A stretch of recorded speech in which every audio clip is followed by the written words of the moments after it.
Chris Papillon, Texas Elite, Texas State Powerlifting Chairman for the APA. I'm here with Dre. We're going to go over the APA schedule, of course. First, Big Dre had his first powerlifting meet. We'll cover that first.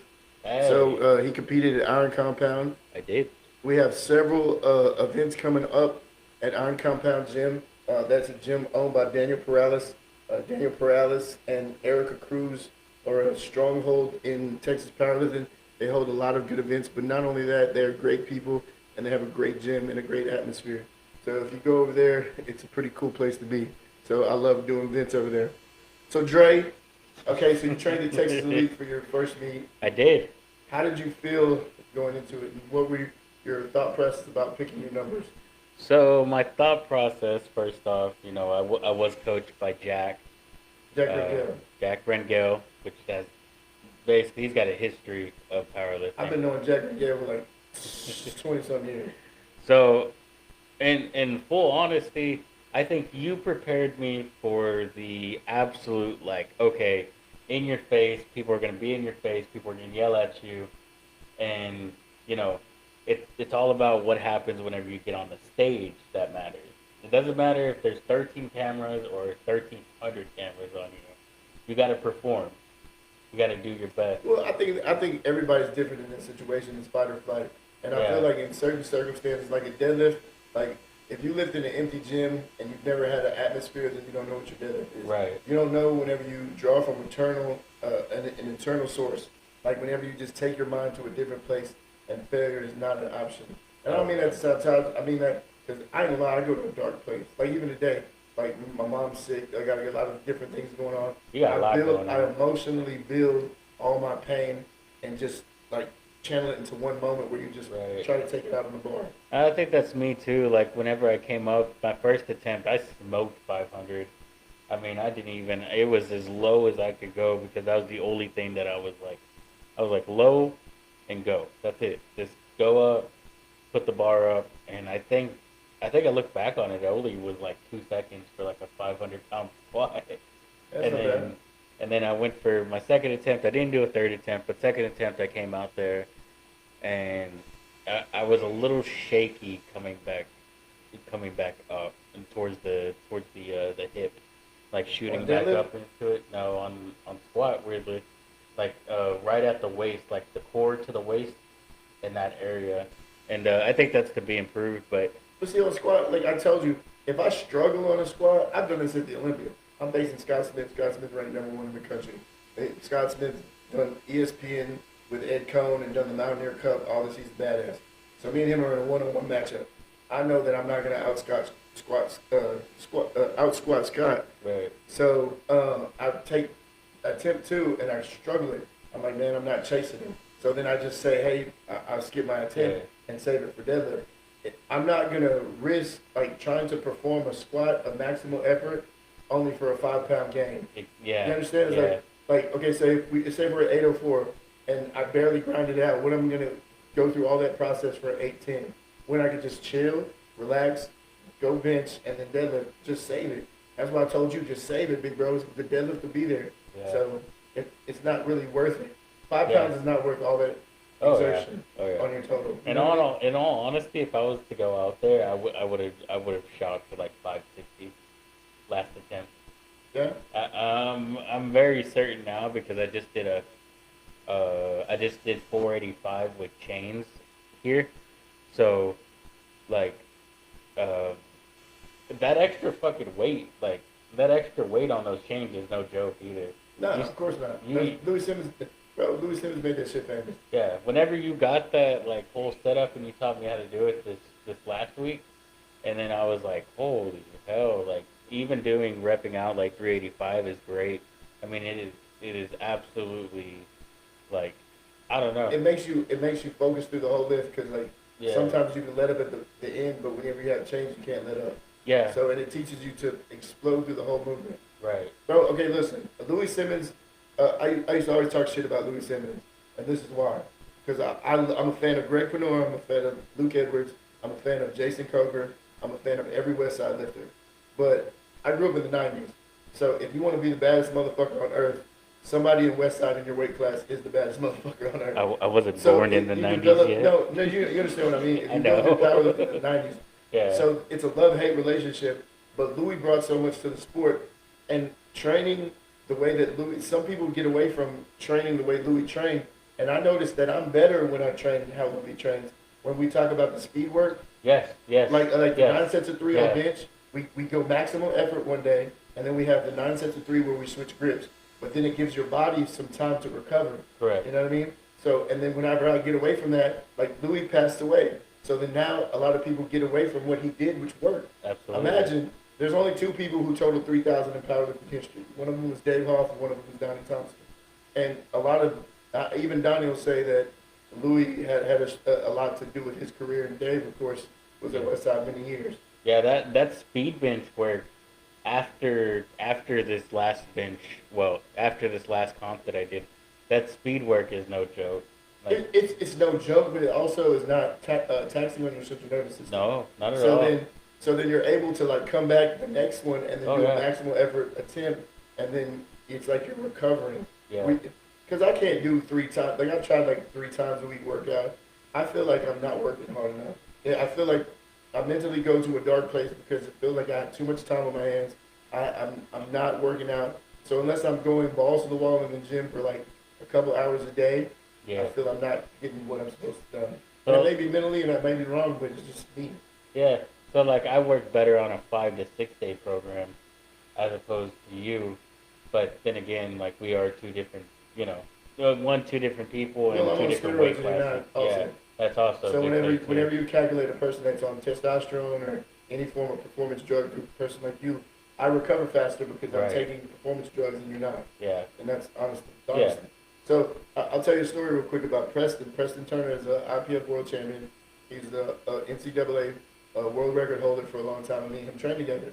And me and Preston, he got really strong, right? But then it got to a point where he was regressing, and that's because I was taking different products that he wasn't taking. So therefore, as a natural lifter, he couldn't take the amount of wear and tear and still progress as I was. So he was working out with me, but it wasn't beneficial to him after a while. You understand? Because Right.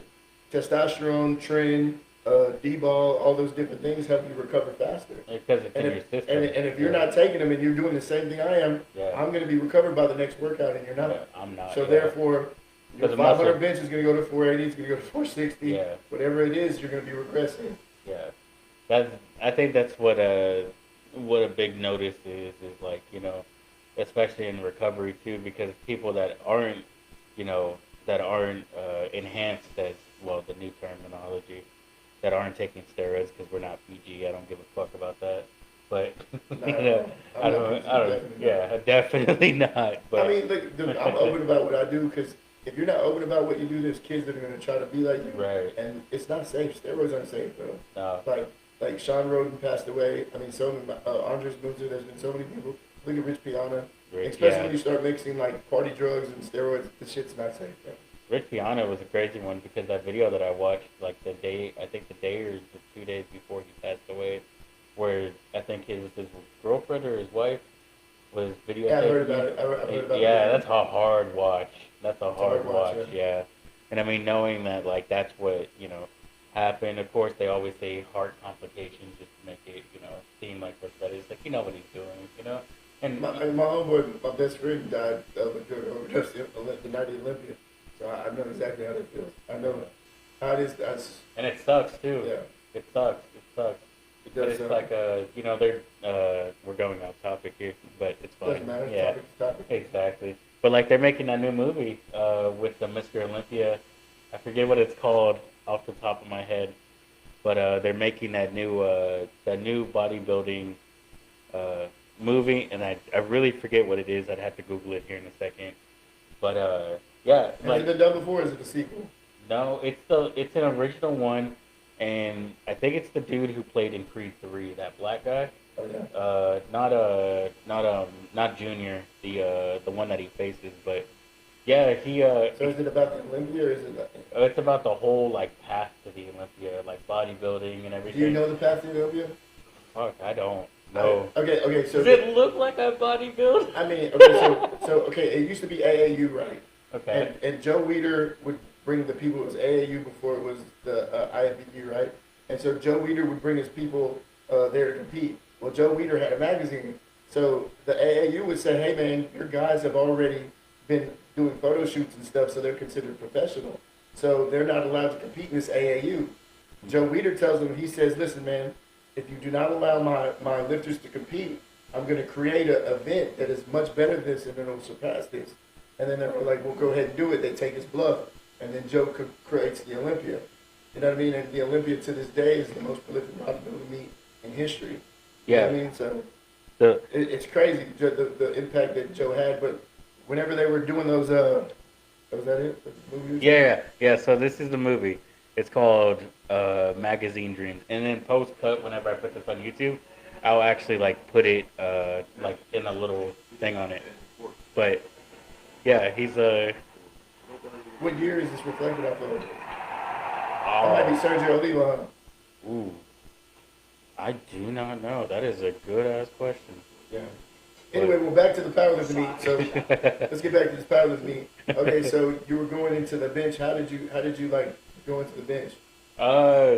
Fuck my bench. I really don't want to talk about it. I have a poverty bench like a motherfucker. But you know, opening up, I think I could have went just a little bit higher. And then like my second attempt could have been done a little bit better. I disagree. Really? Yeah, because nobody goes into a powerlifting meet expecting to get stuck with their overhead. Like my last meet, I opened 500 and just jumped straight to 6 just to see if I can do it. I had nothing to lose. Oh no! I'm saying like my first attempt, even you said like I'd it was open textbook. up, just be Like I'm saying. Yeah. We're not here to get stuck at our opener. Right. So your opener is your last warm up. So Yeah. I don't really feel like you did. It's just I think you were doing a lot of work and you don't know how to like maybe taper off. You got to learn that. It's just like in any sport, you got to learn how to taper off, what not to do the week of the meet. You have to do several weeks before you really learn what your body does and doesn't need. You know what I mean? You have to experiment. Yeah.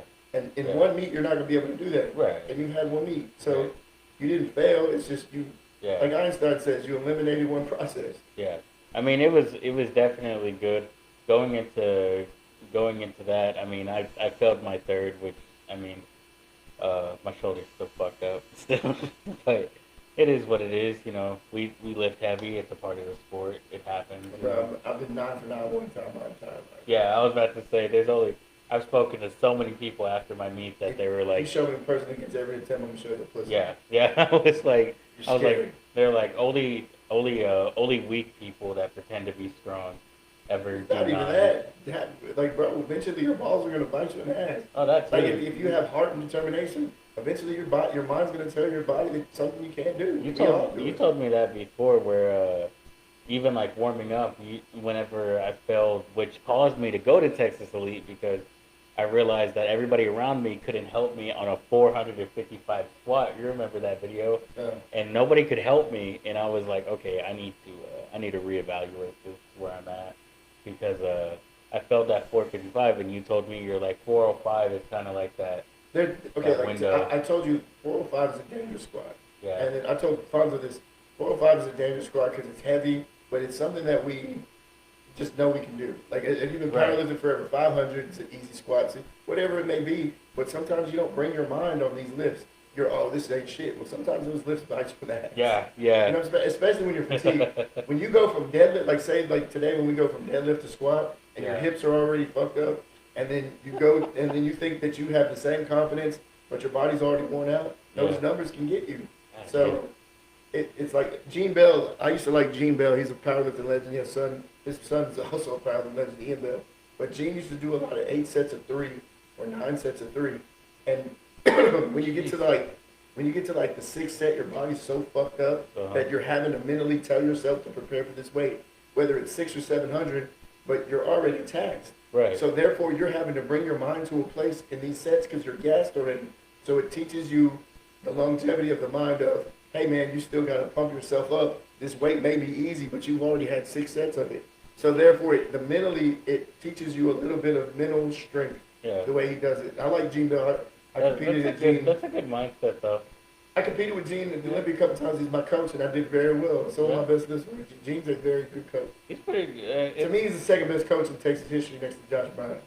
Right. Yeah. Josh Bryant's I've heard that name. Like, Superman. really? Hell yeah. Oh Ain't shit. nobody fucking with Josh I've heard Bryant. that. I've heard that name, and I don't even know who he is. That was the crazy part. Legend. Yeah. Yeah. To me, the greatest straight coach ever in Texas history. Nobody comes close. Gene is very good. Gene's a phenomenal lifter, IPF legend. Josh is a badass. Oh shit.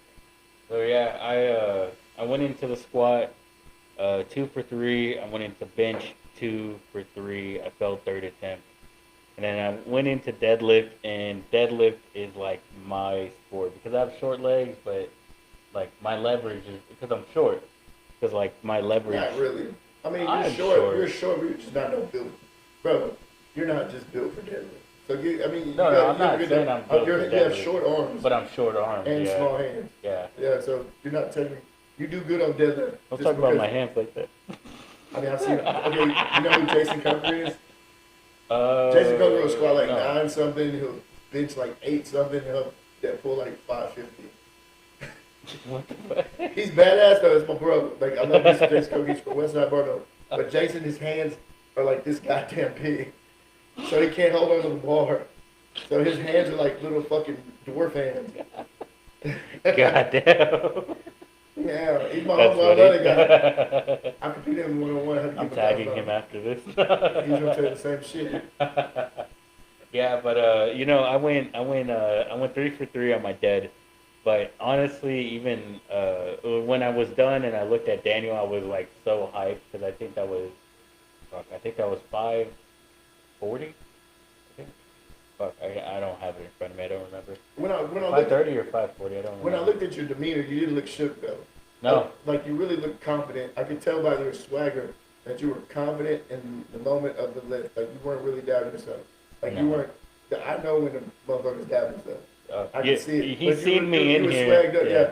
But Yeah. I'm saying you were pretty ready to go. Yeah. Yeah, so I can see it in your face, and that was good. So I think that was the weird thing because like Jim Ford, he came over to me, and I was sitting like Iron Compound has the most amount of racks and platforms that I've ever seen in a small area, but in the back left is a squat rack that's a cage, and there was a little seat right there, and I sat right there, and I was like, oh, I'm just gonna sit right here because the benches were going on. yeah. And I remember just sitting there. I had my headphones in. And I was just like, just in it, like ready just to just do my deadlift. I mean, I feel like that too a lot of times. Yeah. Where you doubt yourself going in, but when it's go time, it's go time. It's just there's nothing you can do to change what you've done. It is what it is. All you can do is be aggressive as you can. Right. In those moments. And in that third attempt, I remember there was like so much emotion. Like you had even warned me, like, you know, hey, you're gonna get adrenaline out there. I'm a fast what? And I was like, what? That What? third attempt when I came out there, I was like, I don't even remember picking up the What song were you listening to? what. What song? What was your I don't go-to know. song? I didn't. Oh, like before I went up. Yeah, what's your go-to song? Mine right now is "Go Easy on Me" by Adele. That shit reminds me of my mama. Oh, Like okay. the dark childhood Okay. my mom had, the things that she had to go through, all the pain she's going through now. That's fair. Like when I got some go-to songs where I pull from hell, Yeah. and I just get that. I don't give one fuck. Kamikaze. I'm feeling like them boys right before they cross Pearl Harbor. Yeah. You know what I mean? Like the emotion that you just gather of just strength. You understand? Oh yeah. Yeah. The song that I had chosen, which is in a lot of my Instagram videos, is from a video game. It's from Doom, and it's called the BFG Division. You heard a little bit of it the other day whenever you were leaving out. And The song is important. I swear to God. And it's just There's it's songs just that just hard draw- guitar for like 20 minutes straight. There's some, I can put a song on that make me want to jump in a mosh pit, and it ain't rock and roll. And then you know, like, and then the guitar like just hit, and as soon as the mid riff was done, then I was second in line, and I was just standing there the whole time. And I was just like, I took off my headphones, I looked at Jim Ford, and he's looking at me, and I'm like, I'm about to pull this shit. There is Hey, Jim nothing. Ford did good. Oh yeah, What Jim squad? 550. 550. I think so. Yeah, he's 550. older though. Like he's been in the sport a long time. He did good. He gets like 385, pulled like six. Yeah, I want to say it was Yeah, he's the 550. AKA president. He does pretty goddamn good in some meets.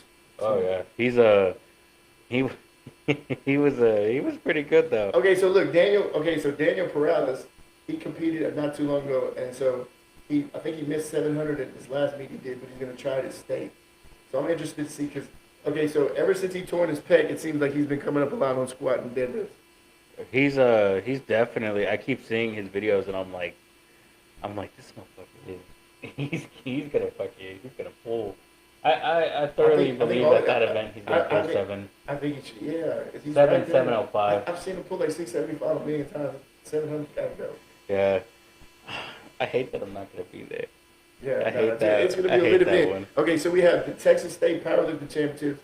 It's gonna be at Iron Compound Gym. Of course, we're gonna have Team Womack, Kelly Womack, Skylar, Xander, Mike Womack, all the legendary Womack team. And then, of course, I'll be running the meet. We'll have Daniel, of course, he'll be pulling his whole squad. It's going to be a really cool event. It's, what is it, June? June. Yeah, June 21st. June 21st, At Iron yeah. Compound Gym in Corpus Christi. If y'all want a cool meet, look, the APA meets, we don't give a damn about cussing on the platform, dropping weights. It's a very lifter-friendly federation. We're all about getting turned up and lifting hard shit. So it's a very cool atmosphere. So, and I remember we're sipping beer.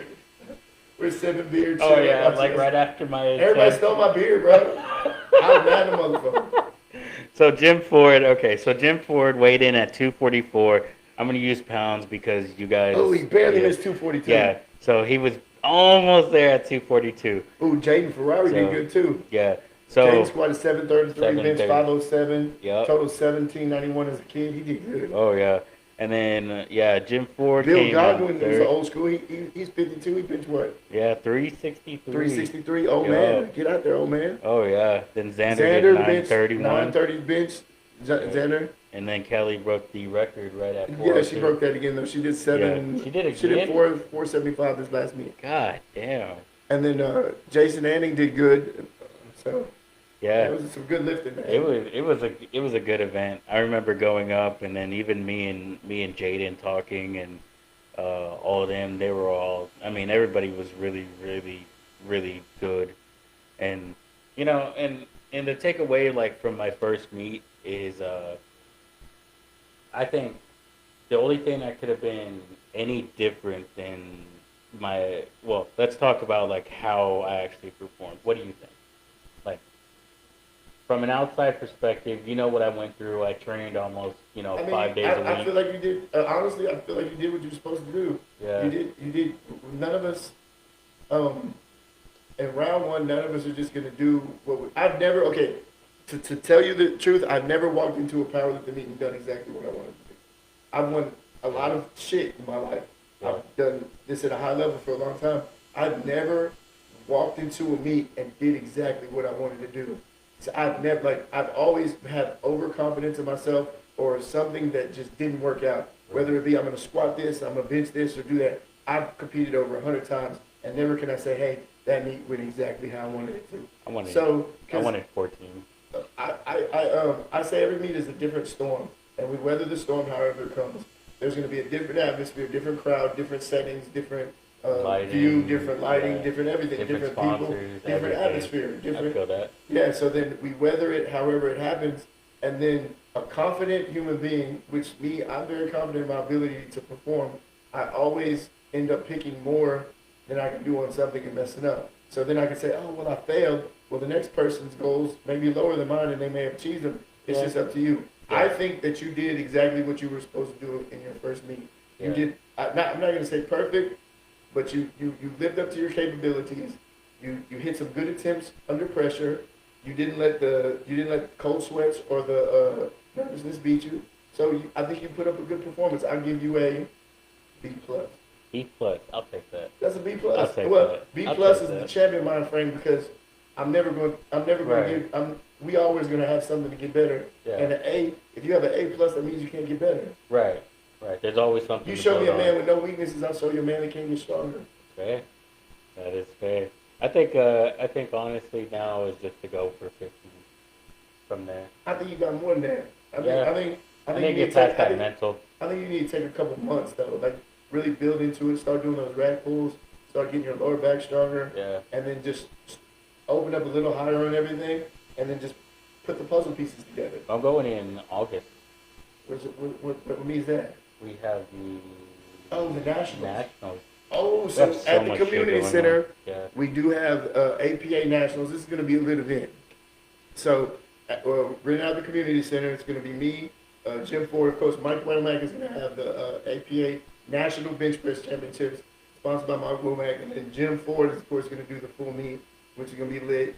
So then, I mean, this is going to be the big, in this area of history, this is going to be by far the biggest powerlifting event we've ever had, because we'll have the community center turned up. Oh yeah. We're going to have booths everywhere, a lot of different sponsors, a lot of different people coming, and we're going to have some bad motherfucking lifters. We're going to have some crazy shit going on in the community center, I promise you that. It's gonna be so loud. Yeah, I mean, Like once the lifting starts going on, you're not gonna be able to hear some shit, people. dude. Oh yeah, yeah. So, I mean, I'm expected. Hopefully. I mean, they know in advance now. I'm telling you, I'm calling all y'all out in Corpus and everybody to come down. I hope that they all come down and come enjoy and chill I'm out sure. over there. I mean, I'm sure Daniel and them would for sure be here. Yeah. Promoting our compound, doing their thing. So I mean, well, if you have a question, and we'll say it at the end, if you have a question about setting up a booth or anything, just get with Chris or just get with me, and then I'll give you Chris the details, and then we'll go from and there. then we're looking for like supplement companies, different people want to promote fitness stuff, any kind of business. If you just want to come and promote barbershops, whatever, anything that somebody wants to promote, just come out and just have fun. If you've never seen a powerlifting event, it's gonna be a good one to come to, because you're gonna see some shit you've never seen before in your life. Oh yeah. So. Oh, and I won best in my division. Okay. Oh yeah. Yeah, remember I got a medal for it. Oh wow. That's right. I won best in my division, which yeah. is crazy because my dots. I think my dots. Let me see. I think in my division. Yeah, in my age group in division. Oh yeah, you did good. Yeah. I was out of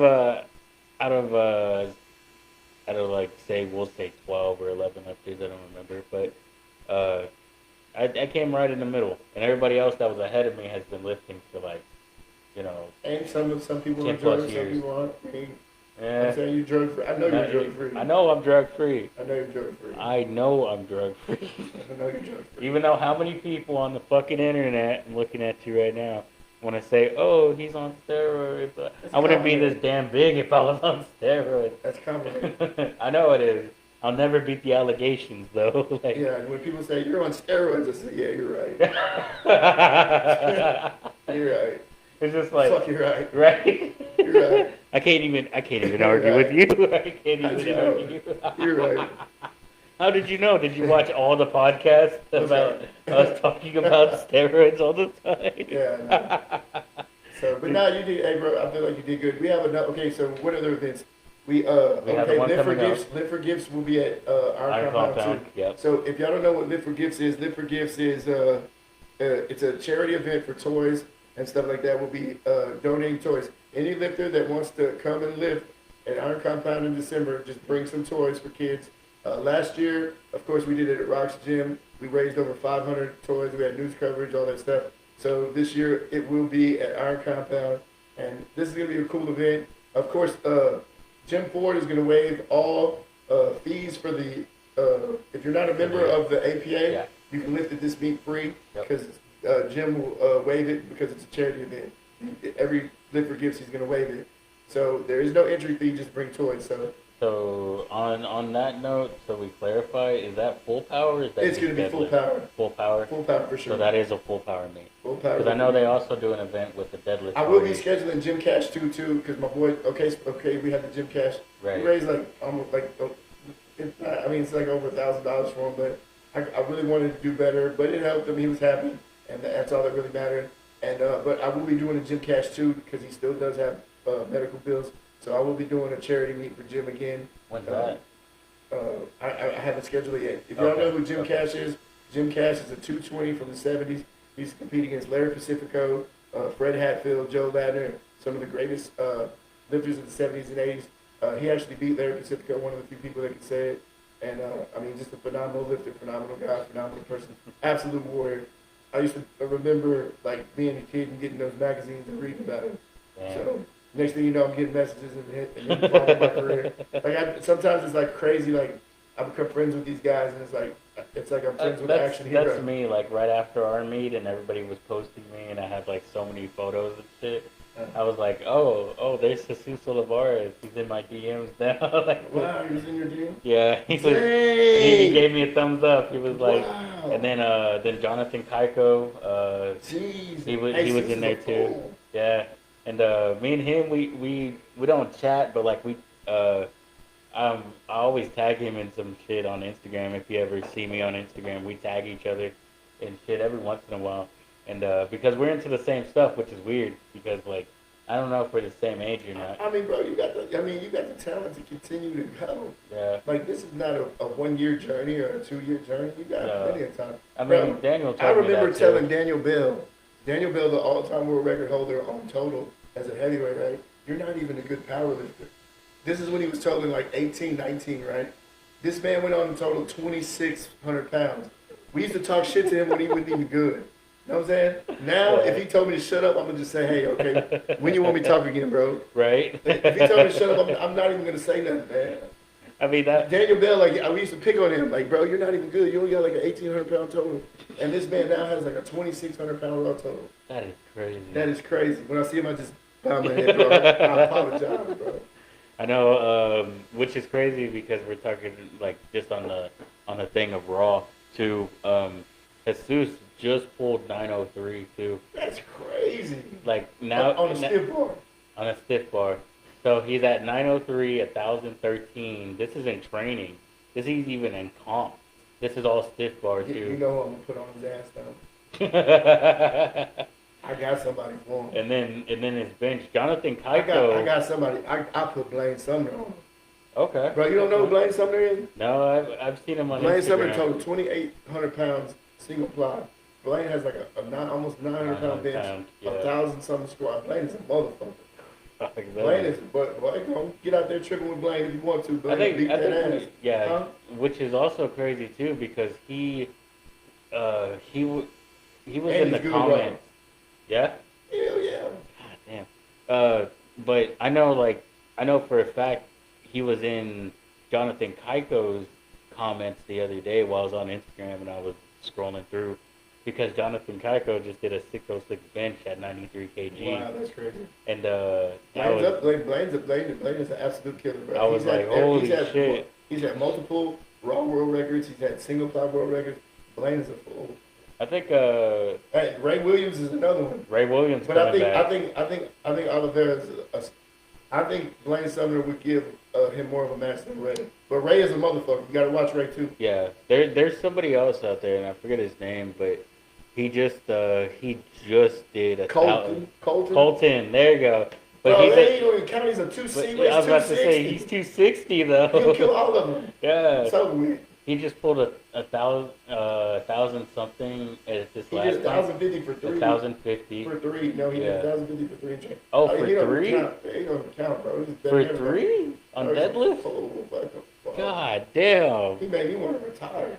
I seen that shit. I said, man, I'm wasting my time. I mean, like, fuck. That is crazy. I haven't seen that video. Bro, holy shit.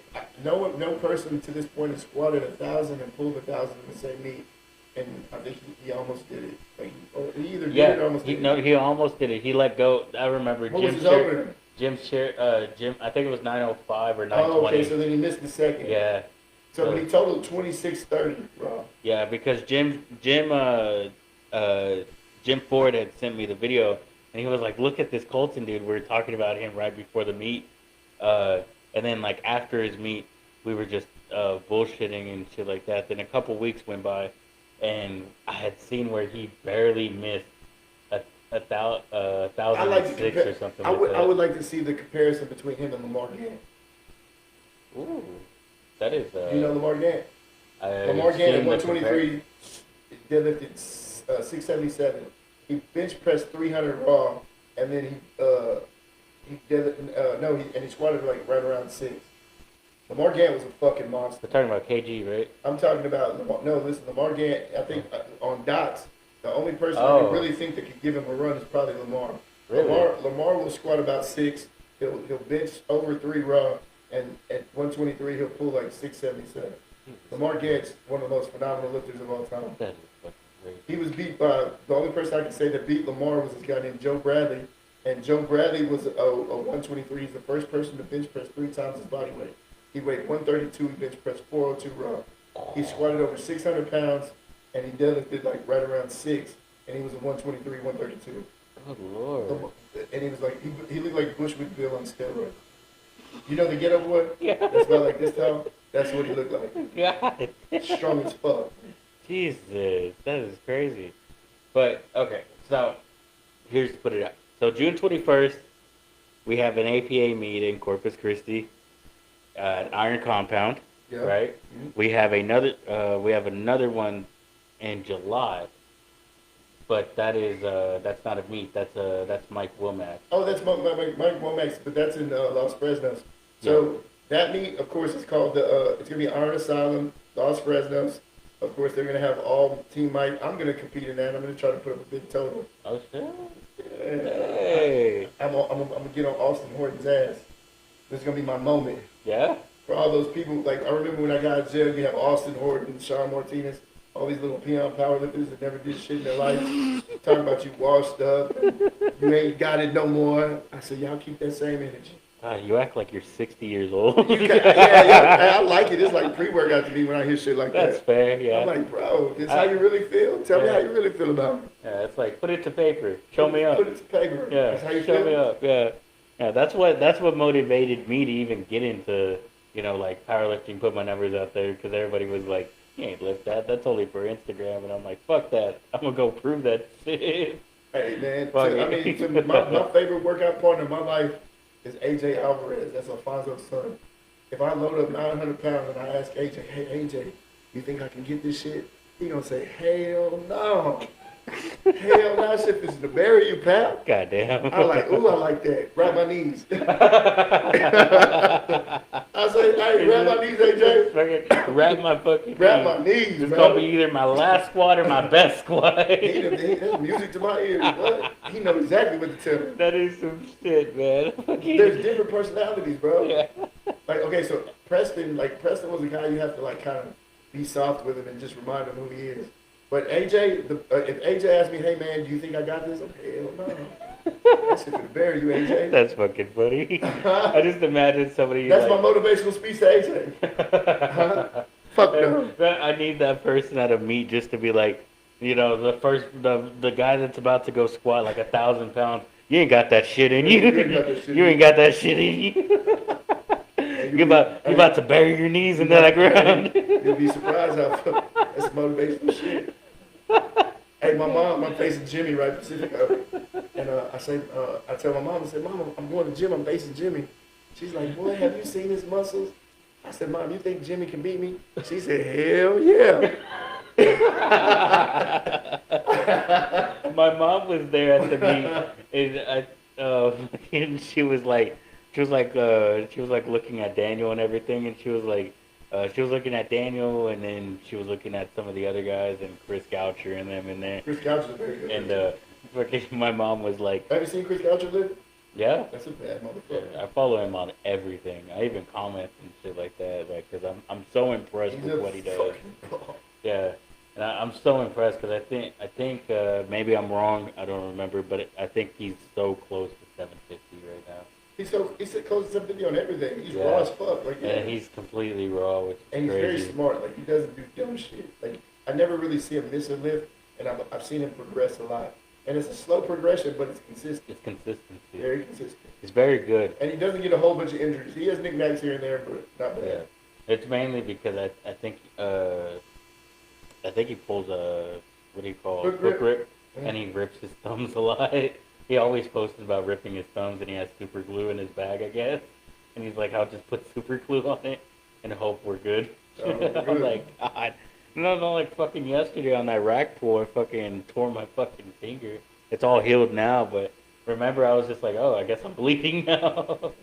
Yeah. I fucking started bleeding all over the bar. And then it's crazy how fast you go up on the rack pool. You're gonna see it. It's pretty good. You need to start pulling on the sumo sometimes too. I don't pull sumo. It's not the point of pulling sumo. I It's the know. point of doing a different Working variation. different, yeah. Like I'm pulling conventional. I don't pull conventional. I'm good. I'm kind of decent at both, but I'm doing both just to get better at all angles. What is your difference on that between sumo and conventional? Well, conventional helps lower back a lot. I mean, I've Oh, still- sorry, I meant like pound, like my best. pound per pound, I guess. I think my best conventional is like 760. My best sumo is like 820 my whole That's career. still fucking crazy. But I've stiff leg deadlift 720 for rep, like no leg drive. Ah, damn. Dude, sometimes I used to max out just on stiff leg. You know what I mean? So like, you just go in there, take the leg drive out, and see what you can generate with your lower back. The speed generated with the lower back, of course, is gonna help your deadlift. How the fuck do you walk? I'm not really worried about walking. As long as I can perform. You don't even have any seats in the gym because there's no time. There's no time to sit down in the gym. It's so hot in there, bro. It is so hot. Fucking, you're Yeah. standing in there. You're Yeah, just but drenched. on the deadlift, like I used to just do like the stiff legs and different things. I do a lot of lower back work. Like lower back work helps so much on everything. Jack, I think you should. Does Jack do a lot? yeah, Jack. Well, Jack's old school, so he should. Yeah. Okay, Yeah. Jack Rangel, he's a coach. Of course, he's out of Corpus. He's coach. I mean, his son's with the number one 13, 14-year-old in the world. He's probably 14 now. 14 now. Strong as fuck. Yeah, it's so Well, he close. looks grown. And Oh. what did I say? He's gonna be like, what is that movie where he fucking unwraps the I ain't fucking? gonna lie, if he was competing against my kid, I'd ID the shit out of him. Let me see your ID. I know Let me you're 21. see. I know you're 21. Oh, what is the movie? Fucking where he unwraps the fucking the little piece of paper that says "I'm 4" or "I'm 10." That fucking Mexican Bro, this dude. kid, look, he's so big, bro. He Okay, is. so he's 13, then he squats what? It's like almost 6. He benched like yeah. he deadlifts almost 6, and he benches like almost 400. Like that's not Yeah. even a bench day.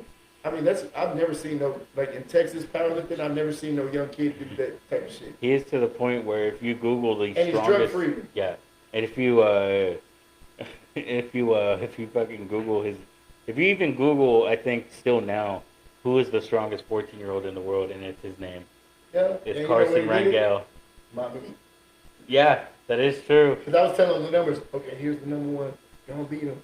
Yeah, that So is we're, true. We're looking at open powerlifting while he was going. We're like, okay, man, he's number one of all time. Let's go ahead and smoke his ass. Man, he's fucking so strong for Jack his was strong though. Jack had like a 700-pound squat. genetics.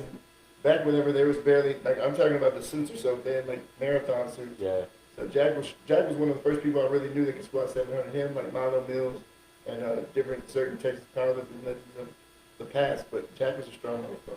yeah. Every time that me and Jack always we'll be talking or something. We won't talk for like a whole week. We'll just talk about like how the lifts and shit feel. It's like straight. Like I won't even sugarcoat it. Sometimes I feel like he's not even a friend. He's just a fucking coach or anything. He's just like he's straight up like, oh, so how's it feel? How's your shoulder? How's your legs? How's your quads? I was like just so like That's what dialed it's in. supposed to be. Yeah, and I get Ain't no friends. I get Ain't no that. friend shit. Yeah. Like, bro, we trying to get somewhere. I get If- that. if you want a He's yes- trying to push me as much as he can. If you want a yes man, you need to go find you one. Yeah, I mean he's definitely he holds me accountable every single time. Like I think I posted the video on Instagram where I was going through past programming and I was just using it for rack pulls, like of how he would program it, Mhm. and I was just looking because I had never up until that point I had never done rack pulls. So I'm a So liar. You're doing them now, right? I'm doing them now, but I did them on the I did the rack pulls of 585. We just got right. And then, well, I did them on Yeah. the boxes, remember? Oh yeah, before I'm the- surprised that shit held up. I was like, I was scared. I remember I told you, I was like, it creaked.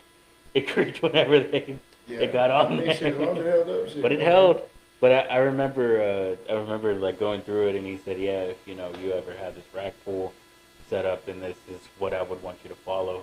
And it took me a long time to search for it, and I looked, and I was like, oh, 384. Okay, cool. Bro, you know who the baddest motherfucker on rag pools up in the back of the game was? Steve Goggins. You ever heard of Steve Goggins? We talked about it, man. Bro, Steve Goggins, I mean, the first person that I was just in awe when I saw him rag pool was Steve. Steve was the one that told me, like, triples to your miss. Like just do threes and make sure you don't hit a three Oh anymore. yeah, you just told me that. Yeah, yesterday. Yeah, so Steve Yeah. was the one that gave me that. And then he was the one that just helped me build my deadlift and stuff back in the day. But Steve Goggins is the first man to squat 1,100 pounds. I call him Uncle Steve. So, because he's my homeboy, and I love him. He's great people. So, and he used to go back and forth with Ed Cohn. At any generation, like any part of history, Steve may have been the best powerlifter in the world. But at the time that he went through the sport, it was with Ed. So it was him and Ed back and forth. You know what I'm saying? Ed Cohn, Steve Goggins. But Goggins had like an 882, 881 deadlift. His bench was a little lacking, but like a 500-pound raw. And then his squat was fucking, I mean, he's the first man to squat 1,100 and set enough. He did it in a boss with no Velcro strap. That is. And he had an ugly squat stance. Like, there it is. That's Kurt. Kurt Kowarski. Kurt Kowarski. He's That's my bro, too. he's the is he That's the Uncle one Kurt. that did it for a double? Yeah, anytime I hold Right? it. Yeah. Yeah. So I just watched the vintage video where he did 1,003 by 2. There it is, right He's there. talking about Kurt Kowarski. Yeah. So Legend. I fucking watched that, and then he even says, "I just want to hold it," and But, somebody's okay, yelling Kurt, like, okay, "Do it again!" okay, people don't remember this, but Kurt Kowarski had the all-time 242 raw record in sleeves in his 40s. Kurt was Holy already past his prime when he did He was this. in his He 40s. was in his 40s. He put on a little bullshit. Remember, I there's thought he was a lot younger than that in that video. No. I'm talking about when he said the Raw came out when Kirk was already past Kirk. Okay. So Kirk does a meet and if he squats, I think 828 Raw at 242. There's videos on there where he does 5 easily at 275 talking and bullshit. Kirk is damn. absolutely one of the most phenomenal squatters of all time. I compare him to like Sam Bird. Sam Bird was another one that could squat his ass off. Sam Bird, of course, Ed. You know, Ed. there's different, just phenomenal freaks. Every time I look on Open Lift, Fred Hatfield, of course, was one of them. it's always Ed Cohn somewhere up there. Ed, Every Ed was fucking thing I different. look at. Man, see, like people get to talking about, oh, John Hack is better than Ed Cohn, or Colton is better than Ed Cohn. Here See, we go. I remember when Ed Cohn I'll pick up a Powerlifting magazine, right? Right. Then I'll go from 165 all the way to fucking 242 to 275, and Ed Cohn would have every deadlift record. Ed Cohn would have every squat record and total record. You know what I'm saying? Through the whole fucking weight class. That is The only person like I could really that saw him drifting that way was Sean Frankel. Sean Frankel of Big Iron was a great legend. He totaled like 2,700 at 220. He was going up the classes, but of course, what stopped Frankel was the death of Rick Hussey. Whenever Rick Hussey died, it took Sean's passion out of the sport. So and what I mean by that is like Sean would train a lot for Rick, and he was part of Rick's team. But when Rick was no longer there, the passion of the sport kind of left Sean a little bit. And that's every 242 in America or the world owes Sean a thank you for not going 242. Because if he's totaled 2,700 at 220 and the world record is 2,750, Chris Delabay at 242, imagine what Sean would have done at 242 had he kept going. Sean had a 1,000-pound squat, 900 bench, and almost an 800 deadlift at 220 pounds. That was way back And then he was too. and he was 220. Like Yeah. he wouldn't cut a whole bunch of weight or do all that. Yeah. But what made Ed the GOAT was when Ed would weigh in, he weighed in at 236. He wasn't cutting a whole bunch of weight. He wasn't doing none of that. And like now in today's existence, right? We compare LeBron James to Michael Jordan. We Right. compared Michael Jordan to Dr. J, which Dr. J was no comparison. Of course, we didn't have nothing to compare Ed to. We ain't never. You could compare Ed to Mike Bridges. You either compare Ed to Mike Bridges, Larry Pacifico, or maybe John Cook at best. But nothing even close to his stratosphere at that time. There was nothing to pull him out of his comfort zone to make him do anything outside his comfortable area. You know what I'm saying? Yeah. Just like Don Reinhardt. Whenever you watch Don Reinhardt in the 70s, he's super heavyweight. He had the all-time world record. He squatted 9 easy, bench 6 easy, and pulled 8-something easy. There was nobody to bring the animal out of him. He won on his openers. So had you put John Hack and Ed in the same arena, or Jamal Browner and Ed in the same arena, and then had Ed go to Ed and have to grind to win, Right. you'd have seen a different Ed Cohn. Woo. I'm telling you, Ed Cohn is one of the most vicious competitors there is in the history of anything. Straight up. Huh? Ed, okay, so I'm ranked #1 in the country. It's like 2012. And I go to Quad's gym to lift with Ed. So I meet Ed there. Ed's stronger than me on everything. Ed is in his 50s. God damn. Bro, Ed is in his 50s. He don't even compete no more. He outbench me, he'll outsquat me, out deadlift me, and he's retired. You know what I'm saying? He retired and he was still stronger than all the Still 242s. stronger than all of us. Yeah. God damn. Yeah.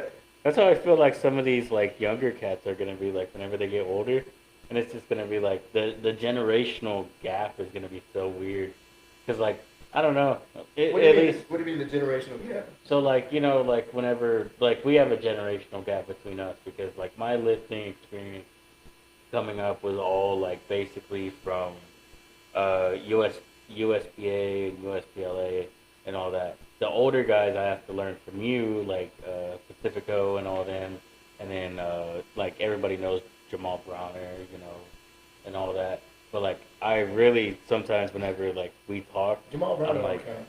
nah, I don't think so. The reason I say is Jamal Brown don't count because you can do everything Jamal does and you're not going to be Jamal. Right. Jamal He's his own animal. No. Jamal is What do you just. mean? Whenever God made Jamal, he made him different than everybody. Whenever God made Dan Green, he made him different than everybody. Whenever God made Eric Lillybridge, he made him different than everybody. So we can do everything that Eric does, we can do everything that Dan does, and we're still not going to be them. Oh, yeah. Because there's a level of talent that they have that very few humans ever born are graced with. And those people were graced with it and then ran with it. I'm saying like Dan Green was like one of the first 242s to total 22-something hundred pounds. He has like he's just a phenomenal lifter. Eric, one of the first men raw squatting over 1,000. See, John Cook had a record, right? That was from the 70s. And at one point in powerlifting, Stan Everding and Eric Lillybridge were chasing those records. And it was 2,300 pounds. Now, Colton just did 2,600. Now, this was years ago, but nobody had did 23 at this time. So the record has advanced so much. But at one point, Eric was the one chasing it. And that record was from John Cole, which was from the 70s. The only people that had totaled 2,300 pounds at that time was Don Ronhart and him. I think it was actually like 2,275. You understand? Yeah, you're right. That's how much the advancement of the raw lifting has progressed. Yeah. You know what I mean? Damn. Crazy. That is Now you got crazy. John Hack doing like 2,300, like 181, 198. You know what I mean? Good Lord. That's crazy, right? In the 70s, that would be the second highest raw total of all time. Yeah. Now it's just Now it's in there. It's in there. You have a bunch of them. Yeah. JP Price, I can name guys you've never heard of that were 2,300 pound total. God damn. That is crazy. Like whenever I go on Open Lifters sometimes and I look at the national rankings, I'm like, holy shit, there's so many people over 2,000 now. Like, Bro, in 2015 or to 2014, there was barely any. The best lifters at that time, I would say, was like guys like Brandon Cass. Of course, Bird was like, he was not raw, he was in gear. But raw, it was a very few. To me, what made raw lifting cool was when Brandon Lilly and all those guys started going raw. Like those West Side boys, when Right. Brandon Lilly came out with the Cube method, and then like I remember him, Haas did a meet raw, Brandon did a meet raw, Chris Duffin was starting to do shit raw, and those guys started just taking off the gear. Like, they're like, oh, you're not gonna take off the motherfuckers started taking off their gear and putting up numbers, and then all of a sudden raw started popping. right. Different lifters were like, fuck this shit, we don't need. And then the gear's getting so expensive, it's $400 squat suit, $400 bench shirt, $400 deadlift suit. Who can afford that? Yeah. Now if you need an adjustment, it's this and that. Shit, take this shit off. You know what I mean? So to me, Brandon was the stronghold of making raw popular, and then after that shit just took off. What do you think inspired them to actually go raw, other than, what? People saying they can't. Right. People like, oh, That's fuck what I was Westside. thinking. They're not good without gear. I know Yeah. that because Phil Harrington, I remember Phil Harrington was 181. I know Phil was close to the squat record when he took that shit off. Greg Panora raw would be a fucking freak. He had a stroke. He had a 26-30 gear total, right? He has an absolute stroke, retires from the sport. His first meet back, he totals 2,000 raw, and then he goes on to like 21 somethings, and that's Greg past his prime. That's not Greg. Yeah. Greg's a motherfucker. Panora? God, Lord. You never heard of Greg Panora? I've heard of too many names. I don't know how you remember this stuff, other than you're in the sport. Oh yeah. Well, not see, I faced Hua Samaroha. Okay, so And then you've actually met them and put a. Hua Samaroha beat Greg's record, right, and went 2,700. So I call out Hua to face him at the Olympia, and I end up beating him. Now, I beat Hua, who beat Greg's record, which was the all-time world record. If I face Greg, Greg will destroy me by 300 or 400 pounds. God I can't damn. beat Greg. God damn. Even in my best day, Greg's best day, I'm getting smoked. Greg was just Greg would bench 600 raw and maybe like 800 to multiply shirt. So he really he was very strong raw. He got stuff out of it, but not like a lot of people. There are some people who get a lot more out of multiply gear than what he would get. You understand? Right. Because your body responds to it. I mean, I know people who can bench 400 raw and in the new shirt they can do like 8 something. God damn. So it's a big difference. So I guess that begs the question of like, what is longevity? Because powerlifting's like a very like long-term thing. How much do you think you got left in you? Me? Yeah.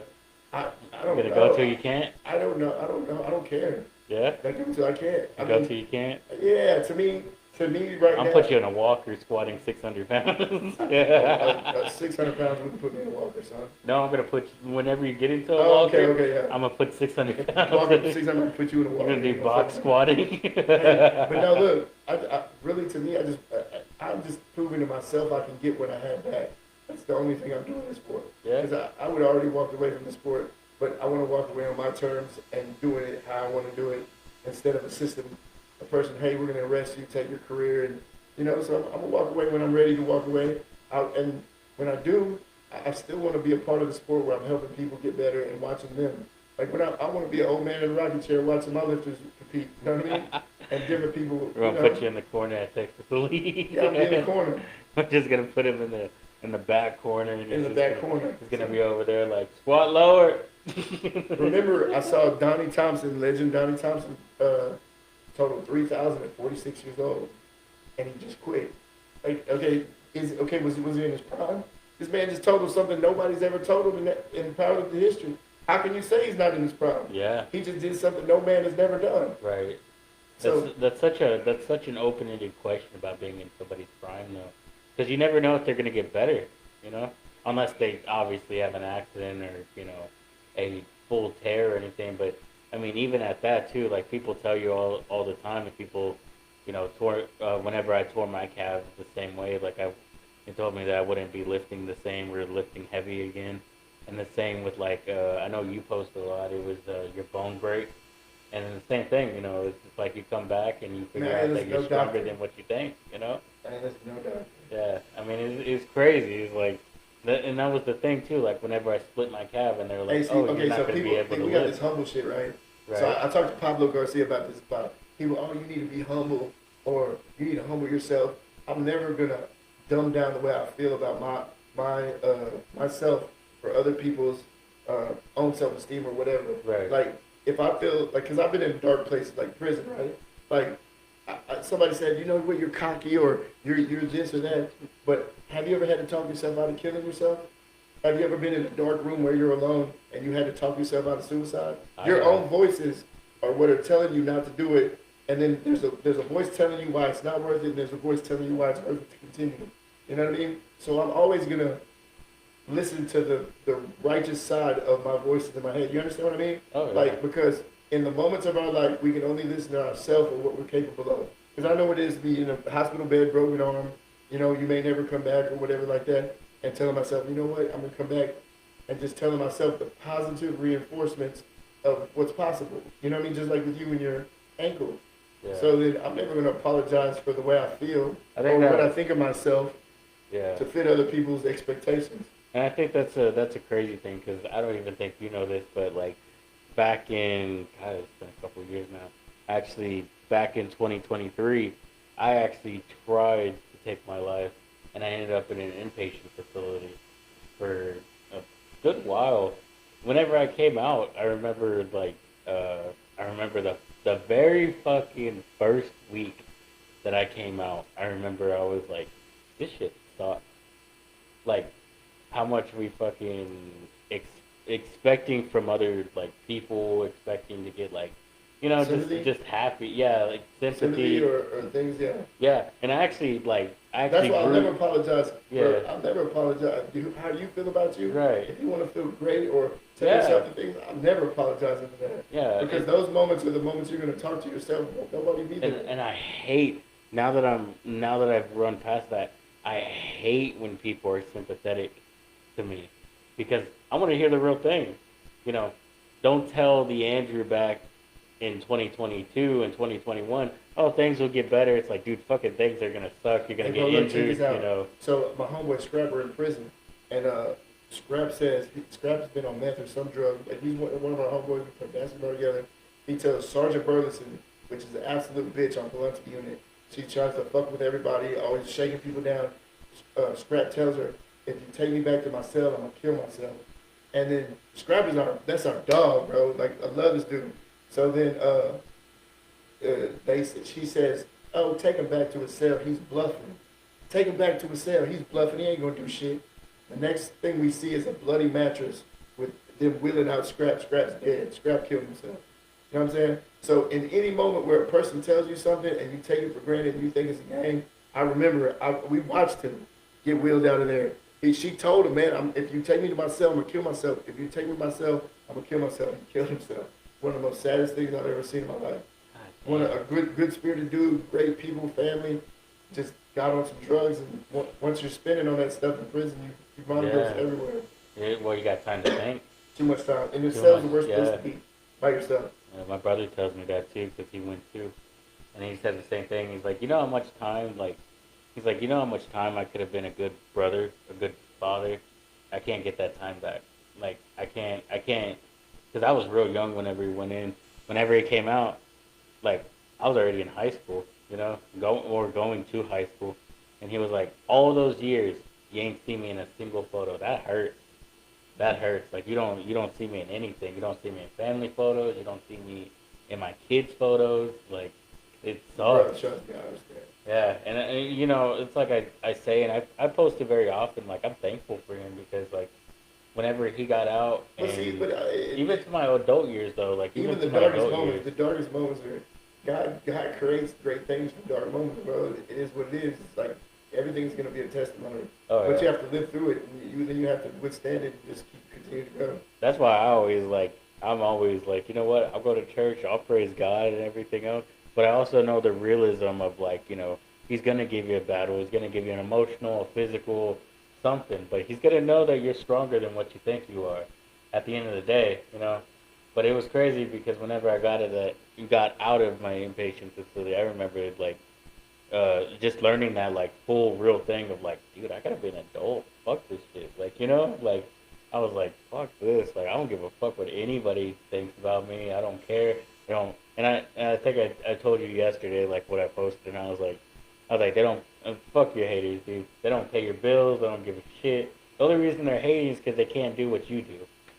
It's just and maybe they can, but they don't have the same attitude you do. They don't have the same drive as you. Bro. Woodside Trails. My way through the career started in a boys' home called Woodside Trails. My in-camp counselor had muscles. So I asked him, how do you get those muscles, man? And he started telling me. I started working out in the boys' home, bro. That's where I learned this. That's why Dorian Yates is my favorite bodybuilder, because he was going through prison, boys' homes, and different things. So I'm reading about him and all his adversity. If it wasn't for prison and stuff like that, Dorian wouldn't even have been a bodybuilder. That's weird. He was thugged out. Yeah. But I mean, like even you showed me, it's just like fuck. Like I remember, like from an outside perspective, one of my buddies from Rocks, he had come over and he was just sharing a beer with me, and I had a protein shake, and he was like, "This all you do whenever you get home? You just watch powerlifting videos?" I was like, "That's it. I live and breathe the dream, you know." I've been living the dream. Yeah. I've been on my TV every night. I've been on my TV every night with the I've been watching Westside Barbell playlist all all night. night. Good shit. Yeah. I swear to God, they do. And I'm just like, fuck. Like, okay, so last night I was looking up Jimmy Cove and breathing techniques during minutes. okay. So what I was trying to figure out last night was, okay, so like whenever you're coming down, Jimmy says that he takes 2 breaths, right? He takes a breath coming out of the rack, and then one whenever he's taking the bench press. So then this, because the other day when I was benching, right, I found myself trying to breathe while the weight was coming down, but I didn't know. Then it was people telling me, well, like Kelly Mike telling me that I need to breathe in through my nose and not my mouth to make my air, it's better. Huh. So I'm trying to figure out how to breathe. That's what I was trying to figure out last night. But YouTube is the shit. Like, going like Jimmy Cobb videos, Donnie Thompson videos. I stole a warm up from Donnie Thompson last night and showed warm up. I have to show it to you. Which is crazy because back then, well, y'all had access to YouTube. I'm not calling you old or anything, but like that wasn't documented. It's crazy that was documented. All those videos were, you had to buy them from Louis. Yeah. The DVDs, he had the DVDs with the dogs. Yeah, I had them stack, in the 90s. right? I had them. He had every one. I bought them, but now they have them on YouTube where you can just go watch them. But bro, if you don't look at Louis and like because he has a stronghold in a certain generation of sport. If you don't learn Louis and just the aspect of what he was doing, I mean, he brought a lot to the sport, bro. My full advice for anybody that even is getting into powerlifting, even if you admire somebody that powerlifts, remember two things: natural or enhanced, and really, figure out what path you want to go from there. Because if I followed, if I was enhanced, I'm not going to follow anybody from IPF, because they get drug tested and all that shit. Regardless of anything, I'd go to Westside videos, shit like that. That's different because Gene was IPF and I followed him either way. Really? Hell yeah, Gene. Really? Man, Gene or Ian. You have to find, it's a mixed martial art, bro. You can learn something from anybody. Somebody from the IPF can teach you something, somebody from the SPF, whatever it be, that you have to have an open mind. Like if me and you were fighting, I'd teach you a jab. This other might teach you perfect hook. This other guy might teach you how to kick perfectly. Right. So, but you take something from all of them. It's a mixed, powerlifting is a mixed martial art. You're going to use something from different variations of different people, and then you're going to make your own style, which every fighter has his own style. Every powerlifter has his own style. Then you're going to teach somebody who's going to create their own style, and they're going to have parts of yours and parts of everybody else in it. So the sport just keeps expanding. Now we eliminate a lot of the bullshit, like this doesn't work, that doesn't work. So people are getting so strong so fast that we've evolved, and the bullshit is to the side really quick now. Oh yeah. Because we have Google, all the different tools that we have. You know what I mean? Does this shit work? No. No. Don't work. Don't do that. Don't fucking do that. No. And then it's crazy now because now you have access to message, and obviously they don't answer right away, but you have an opportunity to message either a high trainer, or, even people that are in the upper 2,500 and 3,000 classes. You get to see and watch their videos too and learn from that, which is regardless if they're your weight class or not. Still, you can learn something from it. Yeah, it's an advancement. I asked Henry Thompson, the Texas legend. I asked Henry, I said, what's wrong? How is the deadlift gone so crazy? He said, Pap. He says, anybody just needs a bar to deadlift. Think about it. That's the only lift that you don't need a coach. You can just go and pull that bitch as hard as you can. Oh, yeah. Know what I mean? Squat, you got to have some spotters. You got to be safe. Yeah. Same thing as bench. Deadlift, you don't. So the people that are deadlifting, I mean, it's the safest lift. And you need a rack of some sort. You understand what I mean? But it's the safest lift to go crazy on. Just on the floor. Just on the floor. Just on the floor. You get a mat, concrete, whatever. Concrete, right. You just pull it. But the deadlift has gone so far. To consider that Ed was the first 220 to deadlift 900 1994 to there's so many people that can do it now. First deadlift was I think Waddington, Dan Waddington, some shit, or Hussey, maybe it was Hussey, I think. Hussey, yeah. I mean that's still crazy though. How many people now you put it in? Well, back then you could put it in. Hack doing it 198. Yeah, I was God damn. 600 was a big deal for women. I remember April Mathis being the first, trying to be the first one. Yeah. My friend Brittany. And 600 deadlift was huge for a woman in 2014. Now there's a bunch of people who can do it. Now we got fucking strong women doing 849. That's crazy. That's really crazy. I mean, of course that's strapped and just pick it up. I don't give a fuck. But that's still raw strength. I don't give a damn if she wears a strap. It was 840. That's still crazy. Ridiculous. You think anybody? Well, eventually somebody, but you think anybody nowadays, and we don't. Well, in strongmen, Eddie Hall's 500 kg is still not broken officially, on a platform. We have 501, we have 502. Somebody's gonna break it. Yeah. Who was the first man to pull 1,000? 1,000 conventionally in strongman, or just first couple thousand conventionally? Fuck, I don't know off there. Andy Bolton, and then it was Benedict Magnus. Magnus Magnus did, I think, did third. That was 13. Yeah. And He then was Sean Cavalier. Yeah, he was like. I don't know who the first Sumo 1000 was. But that's what I was gonna ask you too. That's what I was gonna ask you. Do you, which I know the answer. I feel like it's gonna be yes, but I'm not gonna assume. Do you assume that all the 1,000+ people are all sumo? No. First, I just told you Andy Bolton did a Right, conventional. right.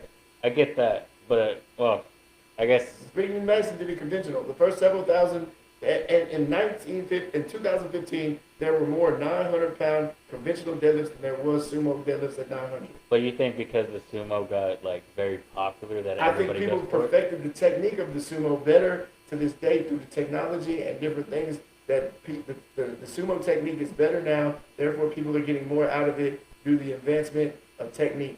Other than that, back in the day, conventional, All conventional. there was a lot of conventional bad motherfuckers. Yeah, that's what I feel. Of course, Ed did do 900 sumo though. At Really? 220. Yeah. Oh, wow. But he pulled 887 conventional Damn.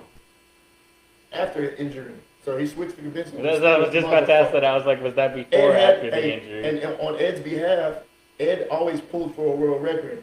So he had a certain number he had to hit. So if it was 903, he would have hit 903. When he broke Anthony Clark's in 1998, Anthony Clark had a 2460.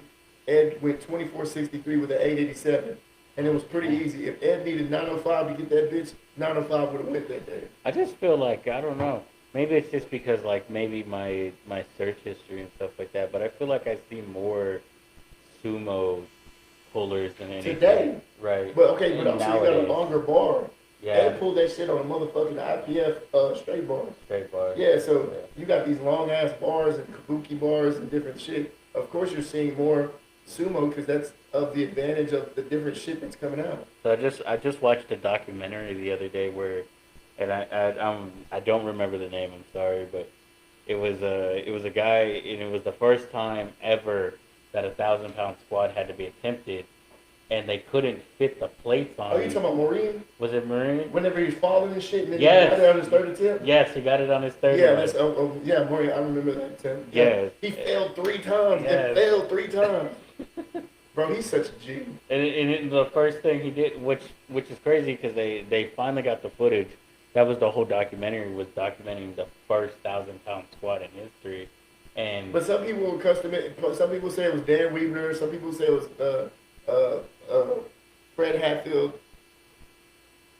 but But mean, I think I probably credit on a it to that. platform, I guess Yeah. it was higher level of event or something. I guess so. Because I mean, fuck, they had a whole bunch of people, and then fucking, he wasn't getting mad I that remember it was falling either.